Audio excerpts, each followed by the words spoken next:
السلام علیکم viewers, novel 9 episode number 9۔ السلام علیکم۔ زمان کمرے میں داخل ہوا۔ وعلیکم السلام بھائی، آپ کا ہی ذکر ہو رہا تھا، زمان نے دلکش کی طرف اشارہ کر کے کہا۔ اوہ اچھا، چلے میں آ گیا۔ ویسے سنا ہے آپ کی آپی نے سب سے جنگ کی ہوئی ہے۔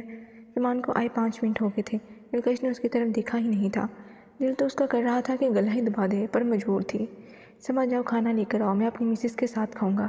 آج پتہ چلا ہے جناب نے کھانا بھی نہیں کھایا۔ زمان اٹھ کر اس کے پاس آ کر بیٹھ کر دلکش نے پھر رخ بدل لیا۔ سما اٹھ کر کھانا لینے چلی گئی۔ زمان نے اپنا ہاتھ بڑھا کر اس کے کندھے پر رکھ دیا اور دلکش کو ویسے ہی اپنے ساتھ لگا لیا۔ اس کی کمر زمان کے سینے سے لگ گئی۔ یار اتنا ناراض نہیں ہوتے، اچانک جانا پڑا، پھر یہ سب ڈاکہ۔ میں زمین تمہارے نام کرنے کے چکر میں راولپنڈی بھی گیا، مامو نائٹ سے مشورہ بھی لینا تھا۔ سوری، زمان اس کے بالوں پر ہونٹ رکھ کر بولا۔ دلکش نے کوئی جواب نہیں دیا تو زمان نے اس کو اپنی طرف موڑا۔ دلکش میری جان کیا ہو گیا ہے؟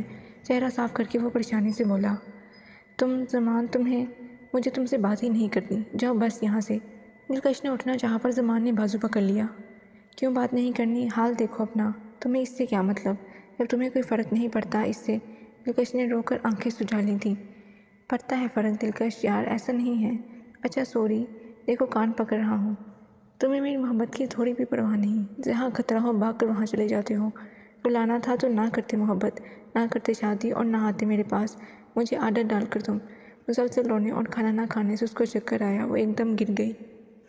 وہ کب سے اس کے کمرے کے باہر چکر لگا رہا تھا، جو ہی ڈاکٹر باہر آئے زمان نے بھاگ کر پوچھا۔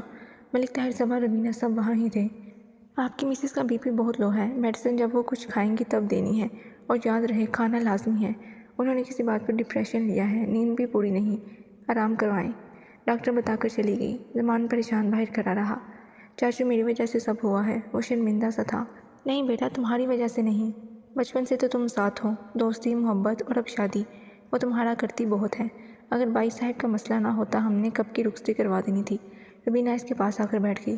یہ ساری بیویاں اپنے میاں کے لیے ایسی ہی ہوتی ہیں، تم فکر نہ کیا کرو، اس کو کھانا کھلاؤ، تمہاری بات مان جائے گی۔ بھابھی کی کال آئی تھی، شہزاد بھائی فارم پر گئے ہیں، سلیمہ اور عائشہ باہر، تو وہ بھی آ رہی ہیں دلکش کو ملنے، اس کو کہنا تیار ہو جائے۔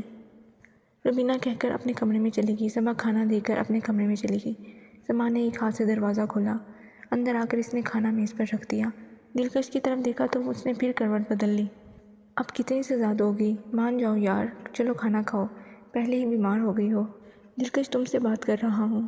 زمان کو اب اس پر بے تحاشا پیار آیا، اس نے بڑھ کر کمرے کو لاک کر دیا، اپنی چادر اتار کر بیڈ پر پھینک دی اور جوتا اتار کر بیڈ پر اس کے پاس آ کر کمبل اٹھا کر لیٹ گیا۔ دلکش تم جان ہو میری، غلطی ہو گئی نا، آئندہ میں کبھی نہیں کروں گا اتنی لاپرواہی، اب مان جاؤ پلیز، آؤ کھانا کھلاتا ہوں۔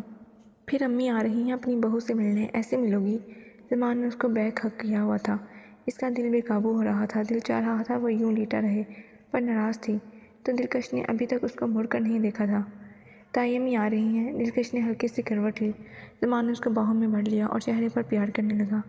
ہاں پر تم نے دیکھو رو رو کر کیا بنایا ہوا ہے دلکش، یوں مت کرو نا، مجھے کام تھا نا۔ دلکش اس کی فکر مندی دیکھ رہی تھی، وہ جب قریب ہوتا وہ ناراضگی بھول جاتی تھی۔ اپنے چہرے پر پیار کرتے زمان کو دیکھ کر وہ اس کے سینے سے لگ گئی۔ تم کیوں بھول جاتے ہو؟ اب تم شادی شدہ ہو اور تمہاری بیوی تمہیں بانٹ نہیں سکتی۔ زمان پھر نہ کرنا جو آج کیا، ورنہ میرا ویسے ہی سانس بند ہو جانا ہے۔ آئندہ مت کہنا ورنہ ڈانٹ کھاؤ گی، پر ابھی کھانا کھاؤ۔ زمان نے اٹھ کر اس کا ہاتھ پکڑا اور اس کو صوفے پر لے گیا۔ کھا لو گی بیمار آتما، یا میں مدد کروں؟ زمان نے اس کا موڈ ٹھیک کرتے کہا۔ تمہاری مدد مجھے ہر کام میں چاہیے، کھلاؤ۔ زمان نے نوالے بنا کر دلکش کے منہ میں ڈالے، اس کو میڈیسن دی اور جا کر اس کی الماری کھول کر کھڑا ہو گیا۔ ملک شہزاد زمان کی باتوں پر سوچ رہا تھا، کیا یہ سب سلیمہ؟ نہیں، پر ہو بھی سکتا ہے، آخر وہ دولت کے پیچھے کچھ بھی کر سکتی ہے۔ اگر میں اس کو اپنے مطلب کے لیے لایا ہوں تو وہ بھی تو۔ پر وہ لڑکا کون تھا؟ دیکھا سا لگا مجھے، میں اس پر سلیمہ سے بات کروں؟ ملک شہزاد اپنی ہی سوچ میں گم تھا۔ اس نے یوں مجھے گلے سے پکڑا اور اپنی بیوی کا بتایا۔ اس کی بیوی کوئی اور نہیں بلکہ دلکش ہے، اس نے دلکش سے شادی کی ہے، کل وہ اس کے بچوں کی ماں ہوگی، ساری دولت ان کی۔ عائشہ نے دکھ اور غصے سے سب کچھ سلیمہ کو بتایا۔ آج ملک شہزاد کو بھی مجھ پر شک ہو گیا، اس زمان کی وجہ سے، اوپر سے وہ نومی جب بھابھی کا زیور لیا، میرا بھی اتار لیتا، واپس آ ہی جانا تھا، گدھا۔ سب کا شک ہم پر عائشہ، ہمیں نکلنا چاہیے یہاں سے، کوئی لمبا ہاتھ مارو اور چلیں، ملک شہزاد نے زندہ کاٹ دینا ہمیں۔ کچھ نہیں ہوگا، جو بات تمہیں پتہ چلی وہی ہم زمان کے خلاف چلاتے ہیں، آپ ماموں کو اس کی شادی کا بتاؤ۔